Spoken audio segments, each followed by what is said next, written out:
Halo Ibu dan teman-teman, Shalom. Perkenalkan, nama saya Naomi Anastasia Tanmelai dengan NPM 121142012104140 dengan nomor absen 18. Saya dari kelas keperawatan C, Fakultas Kesehatan Program Studi Ilmu Keperawatan Universitas Kristen Indonesia Maluku tahun 2021. Video ini saya buat untuk memenuhi tugas mata kuliah Ilmu Dasar Keperawatan 1 dengan dosen pengampu Ibu Grace Wakano SKEP MKEP. Iya, Ibu dan teman-teman, saat ini saya akan membahas tentang sistem kardiovaskuler dengan poin-poin yang akan saya bahas, yaitu yang pertama, pengertian sistem kardiovaskuler, yang kedua, anatomi jantung dan pembuluh darah, yang ketiga, fungsi jantung. Kita masuk pada poin yang pertama, yaitu pengertian kardiovaskuler. Nah, teman-teman tahu nggak apa itu kardiovaskuler? Jadi, kardiovaskuler adalah organ sirkulasi darah yang terdiri dari jantung dan pembuluh darah yang berfungsi memberikan dan mengalirkan suplai oksigen dan nutrisi ke seluruh jaringan tubuh yang diperlukan dalam proses metabolisme tubuh. Kita masuk pada poin yang kedua, yaitu anatomi bagian-bagian sistem kardiovaskuler.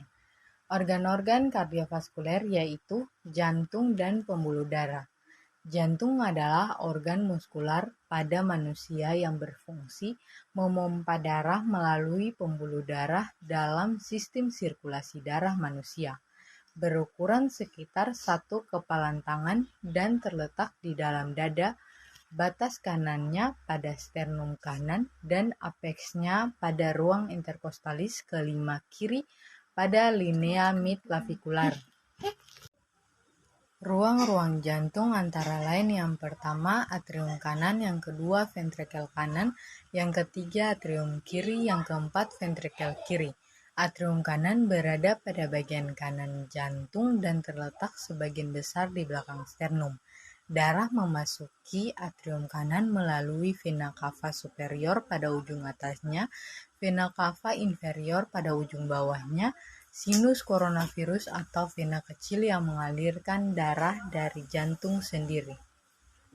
Ventrikel kanan adalah ruang berdinding tebal yang membentuk sebagian besar sisi depan jantung.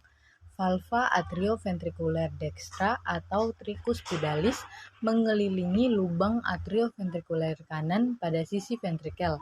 Katup ini seperti katup jantung lain terbentuk dari lapisan tipis jaringan fibrosa yang ditutupi pada setiap sisinya oleh endokardium. Katup tricuspidalis terdiri dari 3 daun katup. Atrium kiri adalah ruang berdinding tipis yang terletak pada bagian belakang jantung. 2 vena pulmonalis memasuki atrium kiri pada tiap sisi, membawa darah dari paruh atrium membuka ke bawah ke dalam ventrikel kiri melalui lubang atrioventrikuler sinistra adalah penonjolan runcing kecil dari atrium terletak pada sisi kiri pangkal aorta. Ventrikel kiri adalah ruang berdinding tebal pada bagian kiri dan belakang jantung. Dindingnya sekitar 3 kali lebih tebal daripada ventrikel kanan. Valva atrioventrikuler sinistra atau mitralis mengelilingi lubang atrioventrikuler kiri pada bagian samping ventrikel. Katup ini memiliki 2 daun katup yang mendapat nama yang sama dengan topi mitraoskup.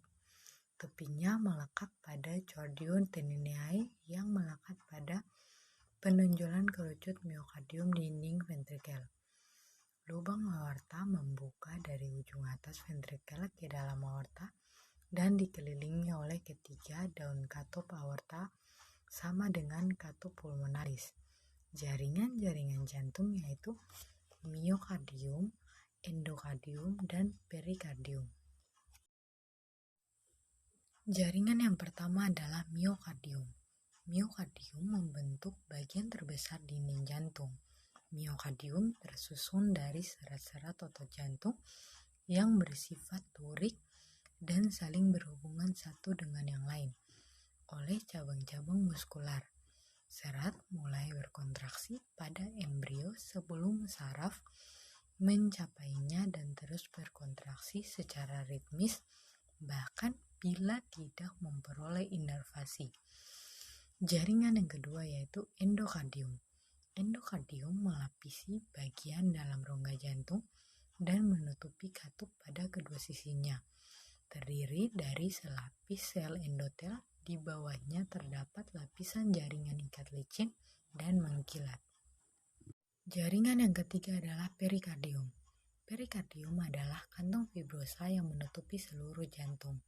Perikardium merupakan kantong berlapis dua. Kedua lapisan saling bersentuhan dan saling meluncur satu sama lain dengan bantuan cairan yang mereka sekresikan dan melembabkan permukaannya. Jumlah cairan yang ada normalnya sekitar 20 ml pada dasar jantung atau tempat pembuluh darah besar, limfatik, dan saraf jantung memasuki jantung. Kedua lapisan terus berlanjut. Terdapat lapisan lemak di antara miokardium dan lapisan perikardium di atasnya. Arteria koronaria. Kedua arteria koronaria kanan dan kiri menyuplai darah untuk dinding jantung. Arteri ini keluar dari aorta tepat di atas katup aorta dan berjalan ke bawah masing-masing pada permukaan sisi kanan kiri jantung memberikan cabang ke dalam untuk miokardium. Arteri ini menyuplai masing-masing sisi jantung tetapi mereka variasi individual dan pada beberapa orang arteria koronaria dextra menyuplai sebagian ventrikel kiri. Arteri ini memiliki relatif sedikit anastomosis antara arteri ada sastra dan sinastra. Nah, ibu dan teman-teman, kita masuk pada anatomi yang kedua yaitu pembuluh darah. Pembuluh darah yang pertama adalah arteri. Arteri adalah tabung yang dilalui darah yang dialirkan pada jaringan. Organ arteri terdiri dari lapisan dalam atau intima, lapisan tengah atau otot, aorta, dan cabang-cabangnya besarnya memiliki lapisan tengah yang terdiri dari jaringan sesuai fungsi mereka untuk menghantarkan darah untuk organ. Aorta adalah arteri utama dalam tubuh. Aorta terdiri dari aorta tonikika di dalam dada dan aorta abdominalis di dalam abdomen. Cabang-cabang aorta yaitu di dalam toraks terdapat arteria koronaria dextra dan sinistra, arteria brachiocephalica, arteria carotis communis sinistra, arteria subclavia sinistra di dalam abdomen, arteria coeliaca, arteria renalis dextra dan sinistra, arteria testicularis dextra dan sinistra pada pria, arteria ovarica dextra dan sinistra pada wanita, arteria mesenterica superior, arteria mesenterica inferior, arteria lumbalis dextra dan sinistra. Selanjutnya yaitu nadi. Nadi adalah gelombang yang disalurkan melalui arteri sebagai respon terhadap ejeksi darah dari jantung ke dalam aorta. Nadi bukan diakibatkan oleh perjalanan darah di sepanjang arteri yang mengikuti gelombang tersebut. Nadi paling mudah dirasakan ketika arteri ditekan-tekan ringan pada tulang. Tempat-tempat untuk meraba nadi yaitu arteria radialis di pergelangan tangan, arteria temporalis superficialis pada bagian depan telinga, dan arteria dorsalis pedis pada dorsum pedis. Pembuluh darah yang terlalu kecil untuk dilihat dengan mata telanjang.